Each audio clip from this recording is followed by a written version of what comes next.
কুরআন বলছে পৃথিবীর সমস্ত জীবন্ত বস্তু পানি দিয়ে সৃষ্টি, কিন্তু তা কতটুকু সত্য? প্রিয় দর্শক, এখন আমরা জানব আধুনিক বিজ্ঞান কি বলে। বিজ্ঞানীরা মনে করেন পৃথিবীর সমস্ত জীব জন্ম নিয়েছিল পানির মধ্যে, বিশেষত সমুদ্রের গভীরে, যেখানে তাপ, খনিজ ও অন্যান্য যৌগ উপাদান উপস্থিত ছিল।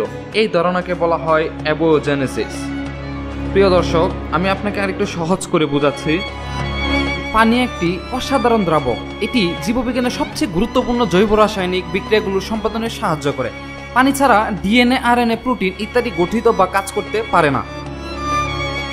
আজকের দিনে মহাকাশে জীবনের অস্তিত্ব খুঁজতে গিয়ে বিজ্ঞানীরা প্রথমে যেটি খুঁজেন তা হলো পানির উপস্থিতি, কারণ যেখানে পানি নেই সেখানে প্রাণের সম্ভাবনা অত্যন্ত কম। কিন্তু কুরআনের 1400 বছর আগে কি বলেছে তা আমরা এখন জানব। আল্লাহ তাআলা ইরশাদ করেন, আমি পানি থেকে সমস্ত জীবন্ত বস্তু সৃষ্টি করেছি, তবু কি তারা বিশ্বাস করে না? সূরা আল আম্বিয়া আয়াত 30। এই আয়াতটি জীবনের মৌলিক উপাদান হিসেবে পানির গুরুত্বকে সুস্পষ্টভাবে তুলে ধরে। 1400 বছর আগে যখন বিজ্ঞানের আধুনিক ধারা ছিল না, তখন কোরআনে বলা হয়েছিল পানি থেকেই সব জীব সৃষ্টি। এই বক্তব্য এমন এক সময় বলা হয়েছিল যখন মানুষ প্রাণের গঠন ও কোষ সম্পর্কে কোনো ধারণাই রাখত না। অথচ বিজ্ঞান বহু শতাব্দী পরে এসে এই সত্য প্রতিষ্ঠা করেছেন।